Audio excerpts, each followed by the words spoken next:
അപ്പോഴേ ഈ ഒരു ബീഫ് കാണുമ്പോൾ നിങ്ങൾ വിചാരിക്കുക ഈ കഴിഞ്ഞ ദിവസം ഇവളിട്ട ബീഫിൻ്റെ കറി തന്നെയുള്ള പിന്നെ ഇപ്പോഴെ കൊണ്ട് ഇടണേന്ന് വിചാരിക്കേണ്ട കേട്ടാ. വേറെ ഒന്നുമല്ല, എനിക്ക് കുറച്ച് കാര്യങ്ങൾ നിങ്ങളോട് സംസാരിക്കാണ്ട്. എന്നാൽ പിന്നെ ഈ ബീഫൊക്കെ കാണിച്ച് നിങ്ങളെ കൊതിപ്പിച്ചിട്ട് തന്നെ കാര്യങ്ങൾ സംസാരിക്കാമെന്ന് വിചാരിച്ചു.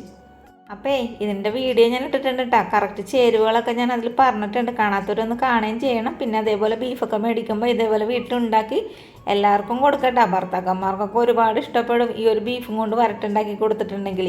അപ്പോഴേ നമുക്ക് കാര്യത്തിലേക്ക് കടക്കാം, വേറെ ഒന്നല്ല കേട്ടോ. അപ്പോഴേ എൻ്റെ കടയുടെ ലൊക്കേഷൻ ചോദിച്ചിട്ട് ഒരുപാട് ആൾക്കാർ എനിക്ക് കമൻ്റ് ഇടുന്നുണ്ട്. കാരണം എന്ന് വെച്ചാൽ നമ്മുടെ വീഡിയോസൊക്കെ കണ്ടിട്ട് ഇഷ്ടപ്പെട്ടിട്ട് ആൾക്കാരാണ് കമൻ്റ് ഇടുന്നത്. അവർക്ക് വന്ന് കഴിക്കാനായിട്ടാണ്. അപ്പോൾ ആ കട ഉള്ളത് നമ്മുടെ വെണ്ണല മംഗലാദേവി ക്ഷേത്രത്തിൻ്റെ അടുത്തായിട്ടാണ്. കൊച്ചിക്കാരിപ്പെണ്ണെന്നാണ് കടയുടെ പേര്. പിന്നെ പാലാരിവട്ടത്തുനിന്ന് വരുമ്പോഴാണ് ഒരു ആലിഞ്ചോളം എന്ന് പറഞ്ഞ സ്ഥലം കേട്ടിട്ടുണ്ട്. അവിടെ നിന്ന് കുറച്ചും കൂടി ഫ്രണ്ടിലോട്ട് വരുമ്പോൾ ഒരു ലിസി കോളേജ് ഉണ്ട്. അവിടെ നിന്ന് കുറച്ചും കൂടി മുന്നിലോട്ട് വരുമ്പോഴാണ് ഈ ഒരു കൊച്ചിക്കാരിപ്പെണ്ണ് കട കേട്ടോ. കാണാൻ ഒരു ലുക്കൊന്നും ഇല്ലാട്ടോ, ഒരു കുഞ്ഞിക്കടയാണേ, വേറെ ഒന്നും ഇല്ലാട്ടോ അങ്ങനെയൊക്കെ പറയണത്. ഒരു മെഡിക്കൽ ഷോപ്പായിരുന്നു, അതിനുശേഷം അതൊരു ബേക്കറി ആക്കി. അപ്പം അതിൻ്റെ ആലമാരൊക്കെ ഇപ്പോഴും തന്നെ അവിടെ തന്നെ ഉണ്ട് കേട്ടോ. അങ്ങനെ ഞങ്ങൾ അത് റെൻറ്റിനിട്ട സമയത്താണ് ഞങ്ങൾ ആ വഴി പോയ സമയത്താണ് ഞാൻ പറഞ്ഞ എൻ്റെ കെട്ടിയനോട് ഞാൻ പറഞ്ഞു നമുക്കിതൊന്ന് വല്ല നടത്താമെന്ന് പറഞ്ഞു. അങ്ങനെ എനിക്ക് ഭയങ്കര കുക്കിങ് ഭയങ്കര ഇഷ്ടമായത് കൊണ്ടിട്ട് കെട്ടിയാൻ പറഞ്ഞു നമുക്കിതൊന്ന് ഹോട്ടലായിട്ട് നടത്താമെന്ന് പറയും. അങ്ങനെയാണ് അതൊരു ഹോട്ടലാക്കിയത്.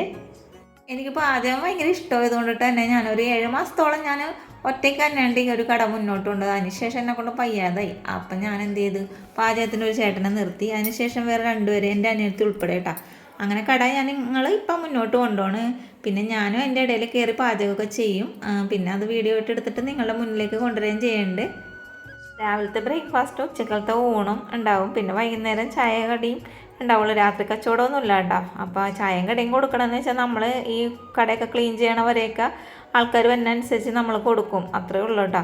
പിന്നെയെന്ന് വെച്ചാൽ രാവിലത്തെ ബ്രേക്ക്ഫാസ്റ്റ് ചിലപ്പോൾ ഒരു 11:30 വരെയൊക്കെ ഉണ്ടാവും. ഉച്ചക്കലത്തെ ഊണ് അതൊന്നും പറയാൻ പറ്റില്ല, തീരണ പോലെ ഇരിക്കോട്ടോ. മിനിയാന്ന് ഒരു ചേച്ചി സബ്സ്ക്രൈബ് ചെയ്ത് ചേച്ചി എന്നെ അന്വേഷിച്ച് കടയിൽ വന്നിട്ടുണ്ടായിരുന്നു. അപ്പോൾ എൻ്റെ ഫുഡ് കണ്ട് ഇഷ്ടപ്പെട്ടിട്ട് ചാനലിലൂടെ കണ്ടിട്ടാണ് വന്നപ്പോഴേക്കും കഴിക്കാവുന്ന സാധനങ്ങളൊക്കെ തീർന്നു പോയാന്ന് ചേച്ചി 2 മണിയായപ്പോഴാണ് വന്നത്. അപ്പോൾ ചിലതൊക്കെ ഉണ്ടായിരുന്നു, ചിലതൊന്നും ഉണ്ടായിരുന്നില്ല. അപ്പോൾ അതൊക്കെ കൊണ്ട് കഴിച്ചിട്ട് പോയി. പക്ഷേ എന്നാലും ആ ചേച്ചി ഇന്ന് വന്നിട്ടുണ്ടായിരുന്നു.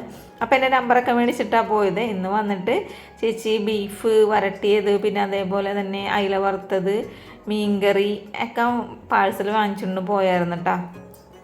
പിന്നെ നമ്മുടെ കടയിലെന്ന് വെച്ചാൽ ഹോട്ടലുകളിലൊക്കെ ഉണ്ടാക്കുന്ന രീതിയിലൊന്നുമല്ല നമ്മൾ പാചകം ചെയ്യണം. നമ്മളുടെ വീട്ടിൽ എങ്ങനെയാണോ ഭക്ഷണം ഉണ്ടാക്കുന്നത് ആ ഒരു രീതിയിൽ തന്നെയാണ് നമ്മൾ പാചകം ചെയ്ത് കൊടുക്കുന്നത്. പിന്നെ വേറൊരു കാര്യം പറയട്ടെ കേട്ടോ, എനിക്കൊരു കൊച്ചിക്കാരിപ്പെണ്ണെന്ന് പറഞ്ഞൊരു ചാനലുണ്ട് കേട്ടോ. അത് നമ്മുടെ കടയുടെ വീഡിയോ ഒക്കെ അതിൽ കിടപ്പുണ്ട്. കാണാത്തവരൊന്ന് കാണുക, സപ്പോർട്ട് ചെയ്യുക. പിന്നെ ഈ കട ചെറുതാണ്, സൗകര്യവുമില്ല. അപ്പോൾ അതുകൊണ്ടിട്ട് തന്നെയാണ് ഞാൻ കടയുടെ വീഡിയോ ഫുള്ളായിട്ട് നിങ്ങളെ കാണിക്കാത്തത് കേട്ടോ. വേറെ ഒന്നുമല്ല, ചെറിയ ചെറിയ ടേബിളാണ്, 4 പേർക്ക് ഒരു കഷ്ടിച്ചൊക്കെ ഇരിക്കാൻ പറ്റുള്ളൂ. അപ്പോൾ അങ്ങനെയൊക്കെ ചില ആൾക്കാർക്കൊക്കെ ഇഷ്ടപ്പെടും. പക്ഷേ എന്നെ അറിയുന്ന എൻ്റെ ഭക്ഷണത്തോട് താല്പര്യമുള്ള ആൾക്കാരൊക്കെ വന്ന് കഴിക്കാറുണ്ട്. അതേപോലെ തന്നെ ഞാൻ വേറൊരു കാര്യം ചോദിക്കട്ടെ, എല്ലാവരും അതിനുള്ള മറുപടി കമൻ്റായിട്ട് ഇടണം കേട്ടോ. ഏതെങ്കിലും ഹോട്ടലുകാർ ഉണ്ടാക്കുന്ന ഭക്ഷണം അത് ലൈവായിട്ട് നിങ്ങൾ ആരെങ്കിലും കാണിച്ചു തന്നിട്ടുണ്ടോ? നിങ്ങളങ്ങനെ കണ്ടിട്ടുണ്ടോ? ഏകദേശം ഒരെണ്ണമൊക്കെ ചിലപ്പോൾ ചില വീഡിയോയിൽ പക്ഷേ നമ്മളെന്ന് വെച്ചാൽ നമ്മൾക്ക് ഒരു ചാനൽ ഉള്ളത് കൊണ്ടിട്ട് നമ്മളുടെ കടയിൽ എന്താണോ ഉണ്ടാക്കുന്നത് അത് ഞാൻ നിങ്ങളുമായി ഷെയർ ചെയ്യാറുണ്ട്. അപ്പോൾ അതുകൊണ്ടിട്ട് തന്നെ നിങ്ങൾക്കൊക്കെ ഒരുപാട് ഉപകാരപ്രദമായിട്ടുണ്ടാകും. അതേപോലെ തന്നെ ഞാൻ ഈ കട തുടങ്ങണേക്ക് മുമ്പ് ഞാൻ കുക്കിംഗ് ജോലിക്കാണ് പോയിരുന്നത് വെച്ചാൽ. അപ്പോൾ പല പല സ്ഥലത്തൊക്കെ ഇങ്ങനെ പോയത് കൊണ്ടിട്ട് തന്നെ അവർ പല നാട്ടുകാരെ, കാസർഗോഡ്, മലപ്പുറം, തലശ്ശേരി അങ്ങനെയുള്ള ആൾക്കാരാണ്. അപ്പോൾ അതുകൊണ്ടിട്ട് തന്നെ മിക്ക ആൾക്കാരുടെയും ഭക്ഷണമൊക്കെ എനിക്ക് ഉണ്ടാക്കാനൊക്കെ അറിയാം കേട്ടോ. അപ്പം വെറുതെ പൊക്കി പറയണല്ല, എന്നാലും ഞാനൊന്ന് പറയണേ കേട്ടാ, അറിഞ്ഞിരിക്കാൻ വേണ്ടിയിട്ടാണേ. എല്ലാവരും വിചാരിക്കേണ്ടാവൂലേ ഇതെന്ത് തള്ളലാണേ തള്ളിക്കൊണ്ടിരിക്കണേന്നല്ലേ, മതിയല്ലേ പറഞ്ഞത്. അപ്പോൾ അതുകൊണ്ടിട്ട് ഞാൻ നിർത്തണേ കേട്ടാ.